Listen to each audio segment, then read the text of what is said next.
Hi folks, as you know to date, this podcast doesn't have a sponsor. It relies solely on supporters like you who have become patrons. Becoming a patron is like getting the front row seats in a football stadium.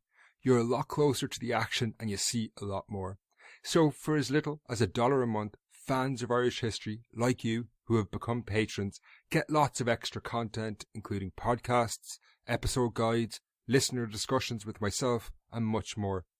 For example, last week I ran a competition for 2 books on the Great Famine for patrons, the winners of which I will announce later in the show. If you've been missing out on all this, why not get on board today and become a patron of your history at Patreon.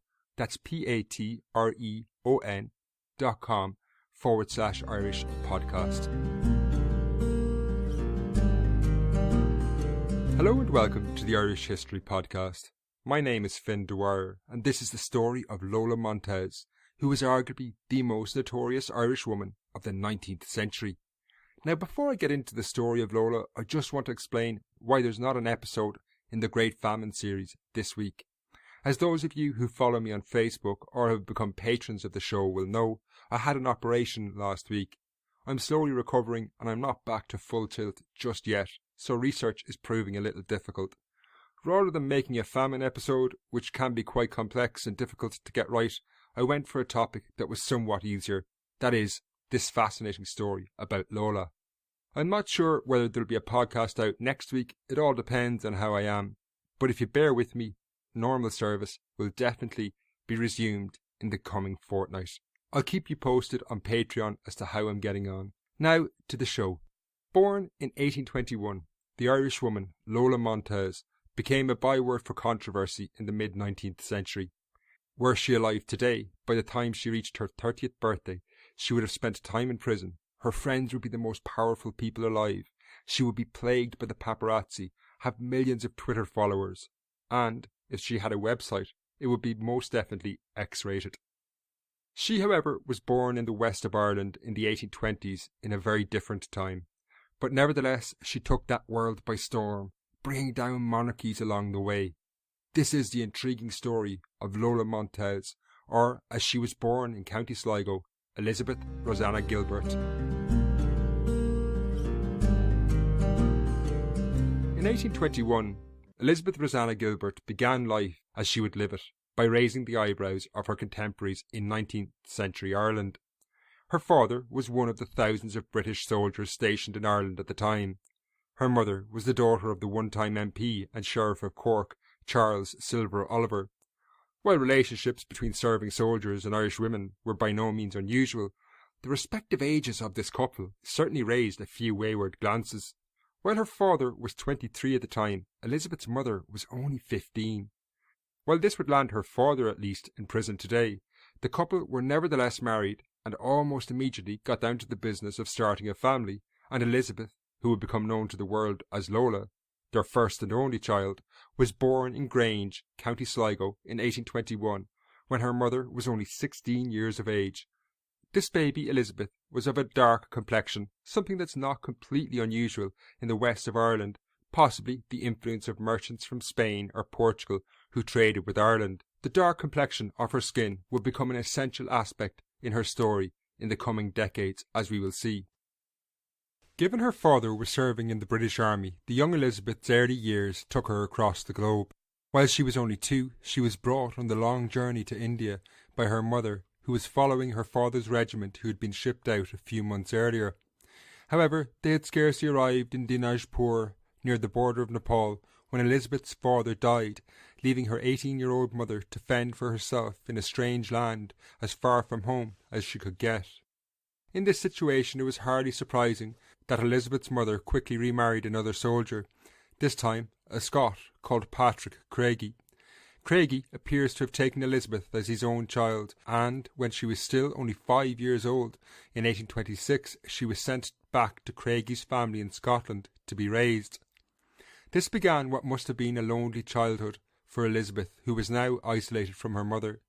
To make this even worse, when she was 10, the Craigies sent Elizabeth to a boarding school where she remained until 1837, when her mother finally arrived from India to be reunited with her daughter, who she hadn't seen in 10 years.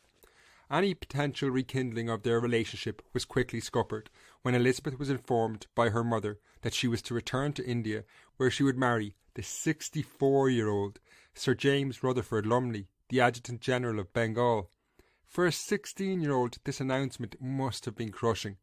Her mother, who she hadn't seen since she was 5, was now going to take her halfway across the world to marry her off to a man 4 times her age that she had never even met.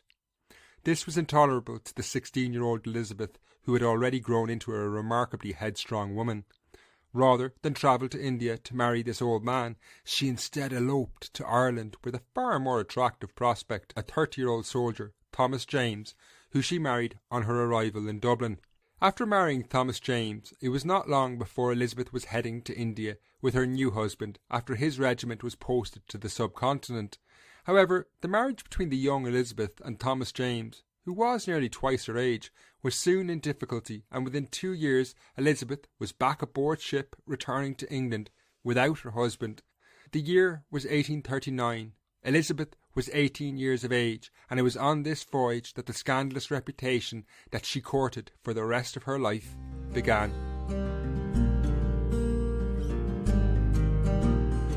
The sea voyage from Calcutta to London in the 1830s lasted months. Ships had to sail south around the coast of Africa and then north through the Atlantic to reach England. During this long, difficult journey, the 18-year-old Elizabeth, who by all accounts was stunningly beautiful, started an affair with George Lennox, an English aristocrat. She didn't do very much to keep the affair secret, and news not only got out, but also travelled back to her husband in India. With their marriage already in serious difficulty, this gave him the grounds for divorce. He started court proceedings and named Elizabeth as an adulteress. While he successfully received a divorce, it had an odd clause that stated neither he nor Elizabeth could remarry while the other still lived. For a woman like Elizabeth in 1840, still only 19, there was scarcely a more scandalous event that could befall her. She could not remarry, and she had been publicly humiliated by being labelled an adulteress in a divorce court. While this shocked Victorian Britain and would have seen many women withdraw from life for the rest of their days, Elizabeth Gilbert transformed herself, embracing this new identity, and would soon go on to shock Europe to the core. With life in England difficult, Elizabeth decided to move to Spain, where she more or less disappeared from public view for a few years. It's not clear where exactly she went at all. No one heard much about her until 3 years later, when a new woman, a person completely transformed, returned. She was no longer Elizabeth Gilbert, but instead called Lola Montez, a name that would become infamous and notorious across the world in decades to come. She was still the stunningly beautiful woman that Elizabeth had been, but she had forged a completely new identity. She denied she was Irish, and in a letter to the press told the story of what she now claimed was her family history. "I was born in Seville in the year of 1823. My father was a Spanish officer in the service of Don Carlos, my mother a lady of Irish extraction born at Havana, and married for a second time to an Irish gentleman, which, I suppose, is the cause of my being called Irish and sometimes English. I beg leave to say that my name is Maria Dolores Puria Montez, and I have never changed my name." While for most Irish women this would be difficult to pull off, Elizabeth, or Lola's, dark complexion had always given her the appearance of being Mediterranean, so it was entirely believable she was indeed Spanish. The new woman, Lola Montez, was, according to herself, a dancer. Elizabeth had trained the basics of dance in Spain. However, what would become Lola Montez's trademark routine shocked and stunned Europe. Known as the spider dance, it was far more provocative and erotic than most dances of the time. Indeed, on occasion, as the historian Richard Evans has said, at the climax she lifted her costume to reveal she was not wearing any undergarments. This left the scandal around her divorce in the shade. She initially enjoyed some success as a dancer in the London theatres, but after it emerged she was not in fact the Spanish noblewoman she claimed to be, she was forced to leave the city. After this, she set sail for Europe, and her fame quickly grew, and within months she was performing in Berlin before the Kaiser of Prussia, Frederick IV, and the visiting Tsar of Russia, Nicholas I. While she was now enjoying something of a meteoric rise, the headstrong woman that she would become famous for also emerged. While in Berlin, she attempted to enter the royal enclosure where the Kaiser was reviewing troops. However, one guard, foolishly, blocked Lola's path. She was offended and outraged, and beat the guard with a horsewhip she was carrying. This incident gained her notoriety, something she appears to have relished, and indeed in the coming years she would frequently carry a horsewhip, and this Prussian guard was by no means the last man to be beaten by Lola. By the end of 1842 she had left Berlin and travelled to Warsaw, but her stay there was cut short when she was deported within weeks after starting a feud with the chief of police. While her fame was soaring, she now, by her own admission, decided to seek out a high-profile lover that would benefit her new identity. In the 21st century, she might look for a musician or maybe a celebrity, but in the 19th century, Lola found the next best thing: the famous classical composer, the Hungarian Franz Liszt. She met Liszt, and he fell for her charms, and the two struck up a relationship. Indeed, while in his company, she also met another famous composer, Richard Wagner, but he was one of the few men to encounter Lola that was not impressed by her at all. While she and Liszt parted company a few weeks later, he did give her letters of introduction to friends in Paris, where Lola decided to move to pursue a career as a dancer. While her routine raised eyebrows even in Paris, as she continued to dance without undergarments, leaving nothing to the imagination of the audience, her career as a dancer would always struggle, as her talents in this regard were only mediocre. However, in Paris she continued to have a string of high-profile lovers, including, by some accounts, Alexandre Dumas, the author who penned The Count of Monte Cristo and The Three Musketeers. However, her most infamous tryst in Paris was with the noted Parisian newspaper owner Alexandre Dujarrier. He managed to revive her career as a dancer temporarily, but their relationship was cut short in what seemed to be the inevitable controversy that surrounded Lola at all times when he was killed in a duel. With Dujarrier's death, Lola's time in Paris was nearing an end, and she decided to move on. In the following months she travelled back into what is now Germany, but in the 19th century was a series of independent kingdoms. Not long after she arrived in Württemberg, she was forced to leave after she caused an outrage by giving a public demonstration to prove how she carried a knife in her garter.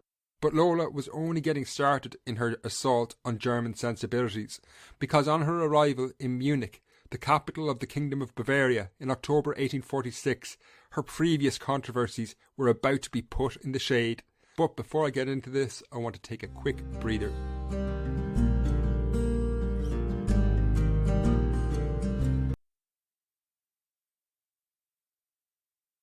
Now, back to Lola and Bavaria in 1847.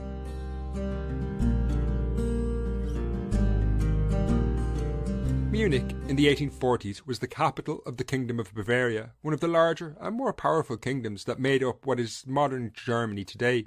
It was here that Lola's reforged Spanish identity proved most useful, because the aging king, Ludwig, was a man fascinated by all things Spanish, not least among them Spanish women. Indeed, the king was enchanted when he met Lola, and did not hold back, reputedly asking her if her breasts were real. To prove that they were, Lola apparently took a scissors and cut open her dress to let the king see for himself. After this, he was besotted with her. Indeed, he told one acquaintance, "I can compare myself to Vesuvius, which seemed burned out until suddenly it erupted again, and I am in the grip of a passion like never before." The king found Lola irresistible, and she found herself with influence beyond what she could have ever dreamed for. She was soon installed in a villa where the king lavished her with gifts. However, Lola was in a Bavaria where tensions were simmering just below the surface. The king's government was comprised of conservative Catholics, but they were under pressure from a growing liberal movement. In this situation, the Catholic government, and indeed the powers that be in Bavaria, were deeply concerned and unimpressed with Lola and her reputation. She was reputedly even offered £2,000 by the king's sister, the Dowager Empress of Austria, to leave Bavaria, but Lola knew she was on to a good thing, and was unlikely to find such a position elsewhere, so she simply refused. However, she made enemies at court. While the Catholics disliked her, she despised the Catholics. This may have been partly due to her background as an Irish Protestant in a time when sectarianism in Ireland was running high, but she certainly seems to have encouraged the king against listening to Catholics in his kingdom, and this made her lots of enemies. When King Ludwig announced that he not only intended to give Lola Bavarian citizenship, but also make her a countess, this proved to be a breaking point. The conservative Catholic cabinet resigned in protest and published correspondence about Lola, making her the centre of a political scandal. King Ludwig, however, pushed ahead with his plans, and the Conservatives were replaced by a highly unstable government that was dubbed by many as the Lola Ministerium, reflecting her new power in Bavaria. Lola herself probably couldn't believe her luck. After all, she had just arrived a year earlier, and by 1847, with the Catholic cabinet gone, she was made Countess of Landsfeld. However, her interference in Bavarian politics inevitably provoked a backlash. As early as March 1847, she was attacked in the streets by a mob that went on to sack her house. Indeed, the story was soon gaining international press attention as well. The English press lauded her for what they saw as her stance against the Catholic Jesuit order, in particular, who had been influential in Bavaria. The Times of London went as far as calling her a heroine. In Ireland, the more Catholic-orientated press was not so enamoured by her, and the Freeman's Journal called her notorious. Indeed, one stables named a racehorse after her. Whether this is a good or a bad thing is not clear. While Lola had never had it so good, she was, however, pushing the boundaries in Bavaria too far. In August 1847, newspapers were again reporting riots against her. On that occasion, she attacked another guard who tried to stop her entering the king's garden with a dog. Lola proceeded to beat him with a parasol, and that night mobs rioted against her as she was increasingly seen as an unwanted and undesirable influence on King Ludwig. Nevertheless, she continued to exert huge influence over the king and formed her own bodyguard unit from university students. By 1848, she had more or less provoked a revolutionary situation in Bavaria, and it's difficult to have sympathy for her. In January, she apparently toasted a mob protesting against her with champagne and chocolates. The end was clearly nigh, and in February 1848 her bodyguards were attacked by a mob. She survived an assassination attempt and finally decided she needed to get out and fled to Switzerland, bringing an end to her reign in Bavaria. From there she wrote to Ludwig, urging him to abdicate his throne and come join her. The situation in Bavaria reached fever pitch on March 16, 1848, when Lola decided to return, but quickly fled again.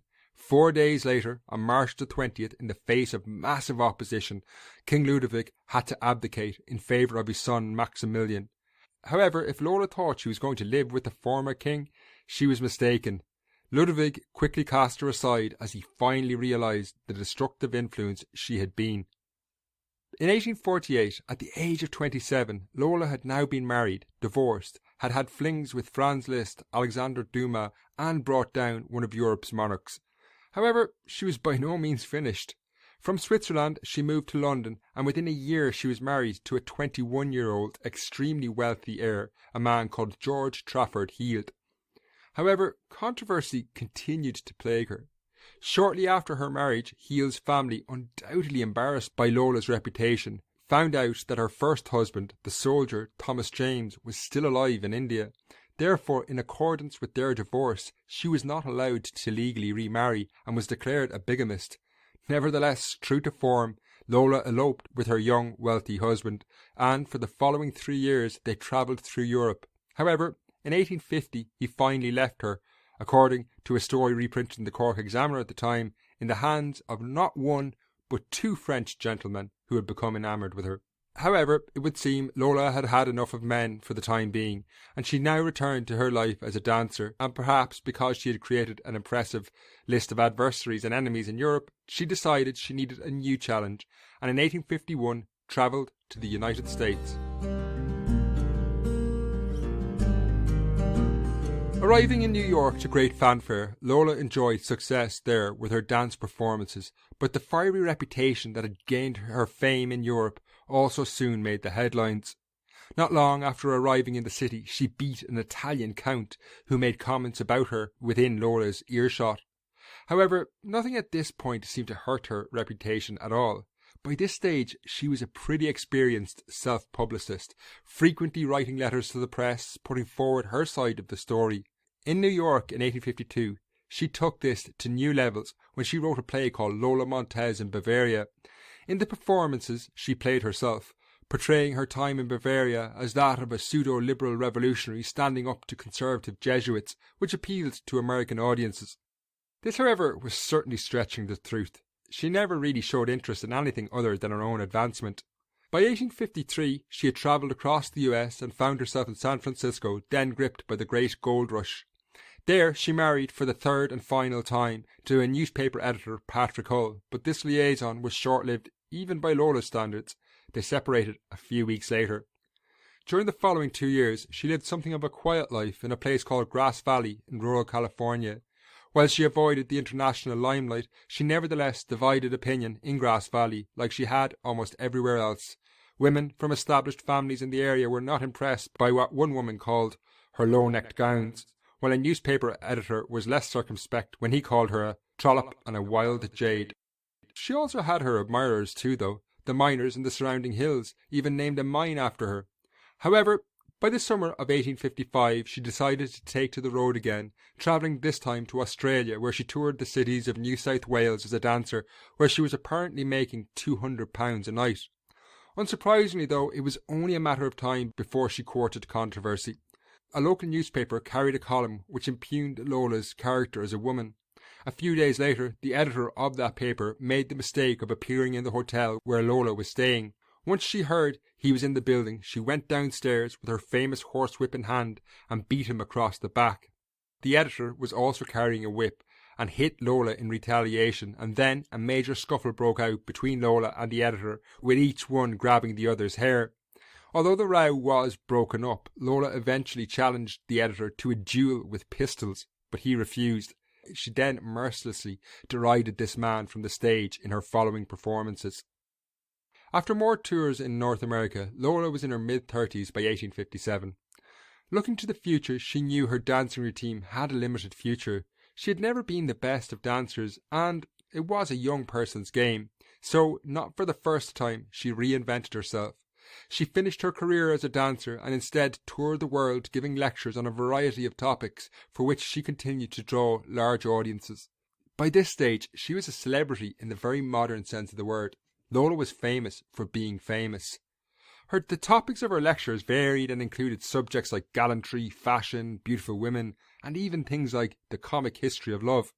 It should be said the depth of her knowledge was impressive. One audience member recalled how she related several anecdotes to illustrate the force of sentimental love in ancient times, such as that of Aristotle submitting to carry his lady love after having reproached Alexander the Great.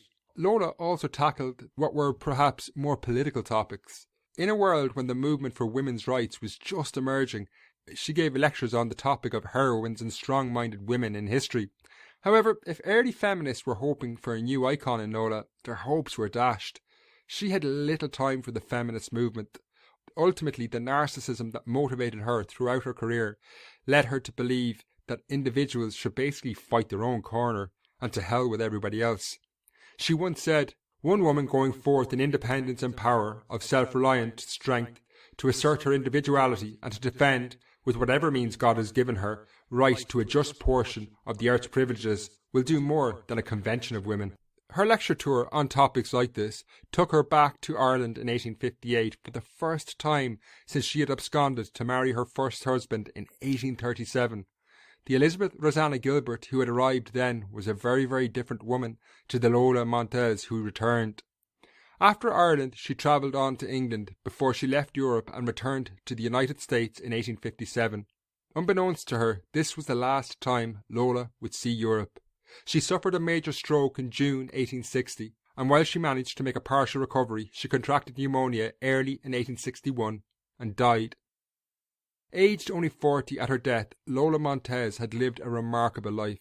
She had taken Europe by storm in the 1840s, making herself not only the most famous Irish woman of the time, but probably the most famous Irish woman of the 19th century. She was certainly unconventional, but what makes her life all the more unusual is that she achieved a remarkable amount in a world where women faced huge constraints if they tried to live any kind of independent life. She faded into historical obscurity through the 20th century, but nevertheless there are still lots of books and even a film on her life. That's where I'm going to lead the show for today, folks. Hopefully I'll return next week with a famine episode, and if not then it will be out the following week for sure. I'll keep you all posted on Patreon as to how I'm getting on. If you want to become a patron, you can sign up today at patreon.com/Irish podcast. Until next time, Slán.